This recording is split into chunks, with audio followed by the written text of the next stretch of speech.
சீனியர்ஸை ரொம்ப சாதாரணமாக எடுத்துக்கிறோம். அவங்க இல்லைன்னா இந்த விஷயத்தை இவ்வளோ அழகாக நடத்த யாராலையும் முடியாது. நிறைய வியாபாரங்கள், நிறைய கடன்கள். சார் கம்பெனி ஓடும் தாங்க, பரவாயில்ல கொடுங்க, ப்ராடக்ட் சேல் பண்ணிடுவாங்க.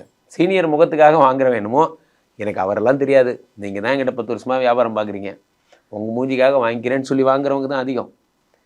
ஸோ அப்போது இந்த 4ஆம் இடத்துல சூரிய பகவான் ஆட்சி பெற்று 2-5 கூடிய புத பகவானோடு சேரும் பொழுது திறமைக்கான கௌரவமும் மதிப்பும் கிடைக்கும். வீடு கட்ட போகிறீங்க, முக்கியமாக வீடு கட்ட போகிறீங்க, லேண்டு வாங்க போகிறீங்க, அம்மாவோட உடல்நிலை சரியாக போகுது, நற்பெயர் கிடைக்க போகிறது, தொழிலுக்கான அங்கீகாரம் கிடைக்க போகுது, ரொம்ப பெரிய ஆளாக வர போகிறீங்க. இந்த 4ஆம் இடத்துல சூரிய பகவான் ஆட்சி பெறும் பொழுது, 4 கூடிய சூரியன் ஆட்சி பெறும் பொழுது கௌரவமும் மதிப்பும் மரியாதையும் வீடு தேடி வரப்போகிறது. ரிஷபராசிக்காரர்கள் கெத்து. நண்பர்களே, இந்த புதாதித்ய யோகம் என்பதை நாம் ஒரு தெளிவாக புரிந்து கொள்ள வேண்டும். வாழ்க்கையிலே எத்தனை பெரிய ஆளாக இருந்தாலும் கல்வியா செல்வமா வீரமா என்று சொல்வார்கள். இந்த கல்வியா செல்வமா வீரமா என்பதில் இந்த கல்வி என்பது பிரதானமான ஒரு பதவியாக இருக்கிறது.